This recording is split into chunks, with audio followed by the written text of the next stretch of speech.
பாபேசாப் அம்பேத்கருடைய இந்த நூல் வெளியீட்டு விழாவினுடைய தலைவர், வரவேற்புரை ஆற்றிய முனைவர் பாவலன் அவர்களே, முன்னிலை வகித்துக் கொண்டிருக்கக்கூடிய நீலம் பதிப்பகத்தினுடைய பொறுப்பாளர் வாசுகி பாஸ்கர் அவர்களே,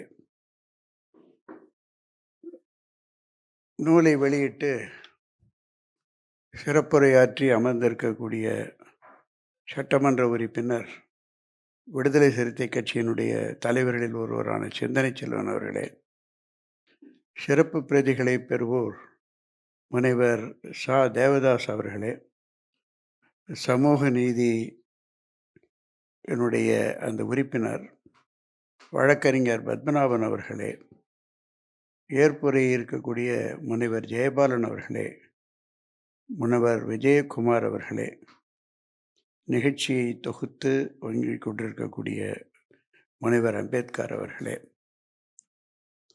இதர நண்பர்களே, உங்களிடையே இன்று இந்த நிகழ்ச்சியிலே பங்கேற்று சிறிது நேரம் உங்களுடன் பழகுவதற்கான வாய்ப்பு கிடைத்தது எனக்கு உண்மையிலேயே பெருமையாக இருக்கிறது. இந்த அலுவலகத்துக்கு இதை சுற்றி பார்க்கிற பொழுது இதை எப்படி நம்ம ஏற்கனவே இழந்திருக்கிறோம். எனக்கு ரொம்ப நெருக்கமானவர்கள் 2 பேர். ஒன்று மாதவன், இன்னொன்று அண்ணாதுரை. இந்த 2 தோழர்களும் இதை பற்றி என்கிட்ட பேசினதே கிடையாது. அண்ணாதுரையினுடைய திருமணம் உள்பட நான் நடத்தி வச்சிருக்கிறேன். ஆனால் அவர் எப்போவுமே இதை பற்றியெல்லாம் பேச மாட்டார். அவர் இதுக்கு முன்னாடியே வந்திருக்கலாம் என்பது என்னுடைய கருத்து. ரொம்ப சிறப்பான முறையில் இங்கே செய்திருக்கக்கூடிய ஏற்பாடுகளும், யாரை கேட்டாலும் முனைவர் முனைவர் என்று சொல்லக்கூடிய கல்வி அறிவு பெற்றிருக்கக்கூடிய ஒரு குழு இங்கே இருக்கிறது என்பது எனக்கு உண்மையிலே உங்களை எல்லாம் பார்க்கிற பொழுது மிக மிக பெருமையாக இருக்கிறது. இப்படி எல்லா நிகழ்ச்சியும் ஒத்துக்கொள்கிறீர்களே என்று எங்கள் வீட்டில் என்னை கேட்டப்போ நான் சொன்னேன், இது கேட்டாங்க உடனே ஒத்துக்கிட்டேன். அது இயல்பானது தான் அதே தவிர, ஏன்னா அவங்களுக்கு என்னுடைய உடலை பற்றியும் வயதை பற்றியும் ஒரு கவலை இருக்கு. இதுக்கு நடுவில் என் பேரன் சாயந்தரம் ஃபோன் பண்ணி, அன்னைக்கு ஒத்துக்கிட்டு ஏன் இன்னும் போல வீட்லையா இருக்கார் அவர் என்ன கேட்க, இவர் வந்த பொழுது அவங்க இருந்திருக்காரு. அவர் பாபா சாஹேப் அம்பேத்கர் ஒரு பொது மனிதனாக காந்தியை போல, நேருவை போல நாட்டில் ஏன் பார்க்கப்படவில்லை என்பது ஒரு வினா. இந்த வினாவிலிருந்து மாற்றம் வர வேண்டும் என்று சொன்னால், இந்த நிகழ்ச்சிக்கு பல்வேறு இதர பிரிவினரை அழைப்பது, எல்லா மாவட்டங்களிலும் உரையாற்ற வைப்பது என்பது மிக முக்கியமானது. அம்பேத்கருக்கினுடைய கொள்கைகளுக்கும், மார்க்சிஸ்ட் கட்சி கொள்கைகளுக்கும், திராவிட இயக்கத்தினுடைய கொள்கைகளுக்கும் நிறைய வேறுபாடு இருக்கு. ஒற்றுமையும் இருக்கு, வேறுபாடு இருக்கு. இந்த ஒற்றுமையும் வேறுபாடு இல்லைன்னா, இப்போ நம்ம மரியாதைக்குரிய சிந்தனை செல்வனுக்கும் பாஸ்கருக்கும் ஒற்றுமையும் இருக்கு, வேறுபாடு இருக்குன்னு அவர் சொன்னார் இல்லையா? அப்போ அது இயல்பாகவே இருக்காது. அம்பேத்கருடைய 125வது விழாவின் போது நான் மேலவையிலே பேசுவதற்கான வாய்ப்பு எனக்கு கிடைச்சது. நான் பேசிய ஒரு பகுதி அவை குறிப்பிலிருந்து எடுக்கப்பட்டது.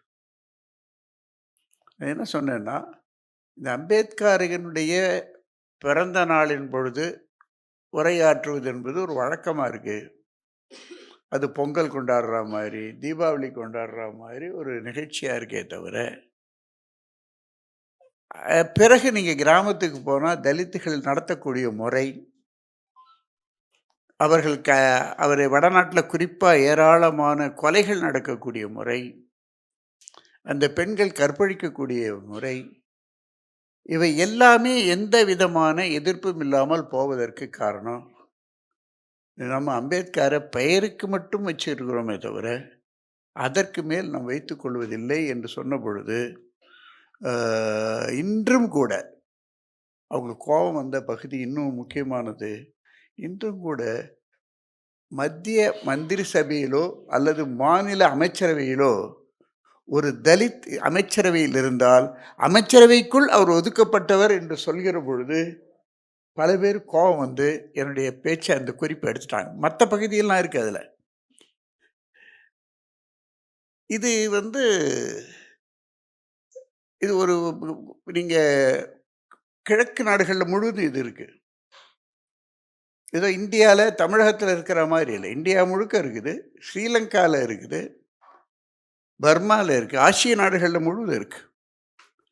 இஸ்லாமிய நாடுகள்ல இருக்கு. அந்த அந்த மதத்துக்குள்ள ஒரு பிரிவினரை பிடிச்சு வச்சிருக்கிறாங்க. ஆப்பிரிக்க நாடுகள்ல, ஐரோப்பிய நாடுகள்ல கருப்பர்களை கேவலப்படுத்துவது. அதே நேரத்துல நீங்க பாரிஸ்லயோ எங்கேயாவது போனீங்கன்னா, ஒரு கருப்பரும் வெள்ளையரும் புருஷன் பொண்டாட்டியா போறதையும் பார்க்க முடியும்.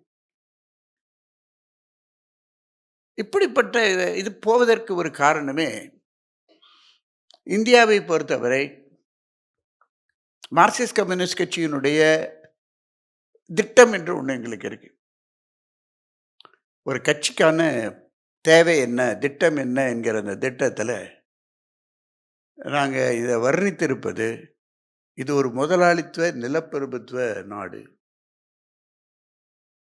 அப்ப நீங்க பார்த்தீங்கன்னு சொன்னா, 100க்கு 100 படித்து மூலதனம் போடக்கூடிய அந்த முதலாளி கூட, ஐயர வச்சு மந்திரம் சொன்ன பிற்பாடு தான் திறப்பாரு. கம்ப்யூட்டர்ல குங்குமம் வைக்காம செய்ய மாட்டாரு. கம்ப்யூட்டருக்கும் குங்குமத்துக்கும் சம்மந்தமே கிடையாது.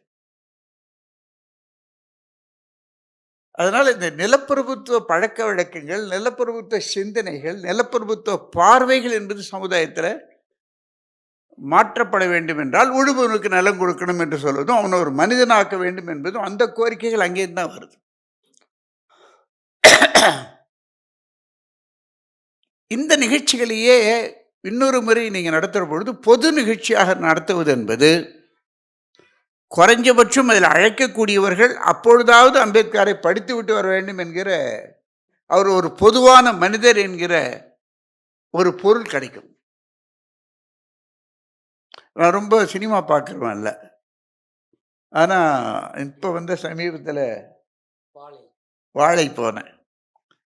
வாழை போயிட்டு வந்த பிற்பாடு, அ நம்முடைய நடிகர் ரஜினிகாந்துக்கும் எனக்கு ஒரு உரையாடல் நடந்தது. அவர் அடிக்கடி பேசுவாரு. என் WhatsAppல இருக்காரு. "நீங்க அந்த படத்துக்கெல்லாம் போறீங்க நீங்க. அது தலித் படமாச்சேன்னாரு." நான் அவர்கிட்ட விளக்கினேன் அப்புறம். மார்க்சிஸ்ட் கட்சியே ஒரு பள்ளு பற கட்சிங்கன்னேன். எங்க கட்சியே நீங்க தஞ்சை மாவட்டத்துல போனா, அதற்கு பேரே அதுதான். நாங்க பண்ண தப்பு, குடியானத்தூர்ல ஒரு 10, 20 பேர் வச்சிருந்தா கீழவெண்மணியே வந்திருக்காது. இப்ப கீழவெண்மணிக்காக நாங்க போறோம். அது நடந்த பொழுது கதறி அழுதோம். ஆனா ஏன் அது நடந்தது? பரவலாக செங்கோடி இயக்கம் போகாததனுடைய விளைவு, குடியானத்தூர்ல ஒரு 2 கிளை இருந்ததுன்னா, இது வந்திருக்கவே வந்திருக்காது. அவங்க அத தலையிட்டிருப்பாங்க. ஆகவே இந்த நம்முடைய நடைமுறையில வரக்கூடிய சில போக்குகளே கூட, இவைகள் தொடர்வதற்கான வழிகளை ஏற்படுத்துகிறது. இப்ப பல பேர் எங்க கட்சிக்குள்ள இருக்கிறவங்க யார் என்ன ஜாதி என்பதே எங்களுக்கு தெரியாது. வெறும தோழர் என்பது தான் தெரியுமே தவிர, வேற எதுவுமே எங்களுக்கு தெரியாது. பல திருமணங்களுக்கு நாங்க போறோம். இவ்வளவு இருந்தாலும் கூட, என் வீடு முழுக்க மாறி போச்சான்னா, நிச்சயமா மாறல. நீங்க அதுக்கு மேல ஒண்ணும் பண்ணும்போது ஒரு பெரிய காம்ப்ரமைஸ். நம்ம சமுதாயத்தில மிக கஷ்டமான விஷயம்னா ஒரு பெரிய காம்ப்ரமைஸ். அந்த சமரசம் செய்வது என்பது, உங்க வேலையில அவங்க தலையிடுறதில்ல. அவங்க வேலையில நம்ம தலையிடுறதில்ல.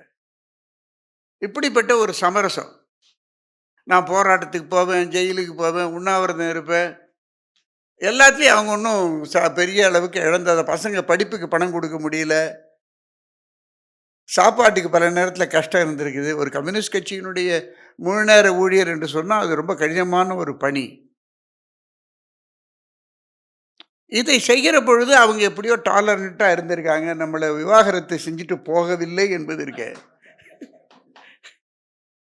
இந்த காம்ப்ரமைஸ் நம்ம சொசைட்டிக்குள்ள இருக்கக்கூடிய ஒரு காம்ப்ரமைஸ். அது கூண்டுல வைக்கப்பட்டிருக்கிறார்ங்கிறத பல நேரங்கள்ல நான் பார்த்து வருத்தப்பட்டிருக்கிறேன். காந்தியை நீங்க கூண்டுல வைக்கிறது இல்ல.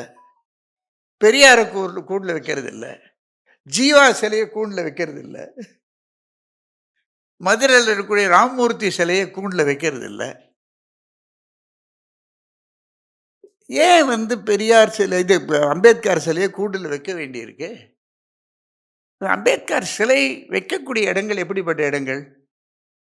தலித்து தெரு ஓரமா தான் அது இருக்குமே தவிர, அது ஏன் பொது இடத்துல வரமாட்டேங்குது? இதெல்லாம் இந்த சமுதாயத்தினுடைய கேடுகள் தொடர்ந்து கொண்டிருக்கிறது. நீங்க என்னதான் அரசியல் சட்டத்தை சொன்னாலும், அரசியல் சட்டமே ஒரு காம்ப்ரமைஸ் தான். இப்ப இதுவரைக்கும் 110 தரத்துக்கு மேல அமெண்ட்மென்ட் ஆயிடுச்சு. நான் அமெண்ட்மென்ட் ஆறது தப்புன்னு சொல்லல. ஏன்னா அமெண்ட்மென்ட் தேவைப்படும். வளர்ச்சியோட சேர்ந்து வரக்கூடிய அமெண்ட்மென்ட் தேவைப்படும். ஆனா அடிப்படை அம்சங்கள் கொஞ்சம் கொஞ்சமாக திருத்தப்படுகிற பொழுது, இப்ப நம்ம சந்திக்கக்கூடிய மிகப்பெரிய அபாயம் என்னவென்று கேட்டால், ஹிந்துத்வாவினுடைய அபாயம் என்பது மிகப்பெரிய அபாயம். அதனுடைய ஒரு கட்டம் தான் அமித்ஷா ராஜ்யசபால நீங்க அம்பேத்கர், அம்பேத்கர், அம்பேத்கர் என்று பேசுறதை விட, கடவுளை பற்றி பேச ஆரம்பிச்சா உங்களுக்கு நல்ல பலனாவது கிடைக்கும் என்று சொல்லக்கூடியது. அம்பேத்கரும் கான்ஸ்டியூஷனும் இருக்கிறதுனால தான் இன்னைக்கு மனிதனா நம்ம இருக்கோங்கிறத ஒத்துக்க தயாரா இல்லை.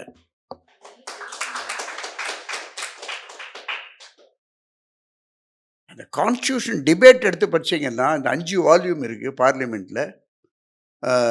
நண்பர்கள் திருமாவளவனோ அல்லது ரவியோ கொண்டு வாங்கி வைக்கலாம். அதை நீங்கள் உங்கள் புஸ்தகத்தில் கூட சில பகுதிகளை அந்த டிபேட்டில் அவர் எப்படி பதில் சொல்கிறாருங்கிறத போடலாம். அவருடைய அந்த அந்த அந்த அணுகுமுறை, ஏன்னா அந்த கமிட்டியில் இருந்தவங்க எல்லாருமே அறிஞர்கள், மறந்துடாதீங்க. கான்ஸ்டியூஷன் கமிட்டியில் இருந்தவர்கள் அத்தனை பேருமே அறிஞர்கள். கான்ஸ்டியூஷன் அந்த அமைப்பில் இருந்த அந்த 240-50 பேரும் அறிஞர்கள். ஆனால் இவங்களுக்கு எல்லாருக்குமே அந்த வினாக்களுக்கு பதில் சொல்லக்கூடிய விஷயம், கான்ஸ்டியூஷன் கமிட்டியில் வரக்கூடிய விவாதங்களுக்கு பதில் சொல்லக்கூடியது. அது எப்படி இந்திய சூழ்நிலைக்கு தகுந்த மாதிரி அவர் தன்னை அட்ஜஸ்ட் பண்ணிக்கிறார். நீங்கள் அதில் ரொம்ப காம்ப்ரமைஸ், நீங்கள் கான்ஸ்டியூஷனை படித்தா அது எவ்வளவு காம்ப்ரமைஸ், சமரசம் அதுக்குள்ளே இருக்கு என்று பார்க்க முடியும். ஏன்னா அது இந்திய சூழ்நிலை. அப்போ இந்த பின்னணியை நம்ம எப்படி கொண்டு போக போகிறோம் என்பதை இங்கே இருக்கக்கூடியவர்கள் எப்படி இது பொதுவாக மாற்றப்படுவது. அம்பேத்கரை ஒரு குறிப்பிட்ட பிரிவினர் கொண்டாடுவதற்கு பதிலாக பொதுவாக கொண்டாடுவது. காந்தி ஜெயந்தியை போல, நேருனுடைய நினைவு நாளை போல, பெரியாரை போல, அண்ணாவை போல. உங்களுக்கு கருத்து வேறுபாடு இருந்தால் நீங்க வாய் மூடிக்கிட்டு இருக்கீங்கல்ல, நீங்க ஏன் பேச மாட்டேங்கிறீங்க? அதில் அதே போல நீங்க இவருடைய தேவைகளை நீங்க எப்படி பொதுமக்களுடைய சொத்தாக மாற்றுவது, அது இன்று தேவைப்படுகிறது என்று நான் நினைக்கிறேன். அதுல இன்னைக்கு நம்ம கவலைப்பட வேண்டிய ஒரு விஷயம், ஒரு மிகப்பெரிய அளவுக்கு ஹிந்துத்வாவுடைய வளர்ச்சி வேகமாக வளர்ந்து கொண்டிருக்கிறது. ஹிந்துத்வாவுடைய வளர்ச்சி வரும் என்று சொன்னால் பாதிக்கப்படக்கூடியவர்கள் தலித்துகள், முஸ்லிம்கள், கிறிஸ்துவர்கள், கம்யூனிஸ்டுகள். ஏன்னா மார்க்சிசத்துக்கும் ஹிந்துத்வாவுக்கும் தான் இறுதியான தத்துவார்த்த போராட்டம் நடக்க போகுது. இந்த தத்துவார்த்த போராட்டத்தை வீழ்த்துவது என்பதில் அவங்க கையில் அதிகாரம் இருக்கு.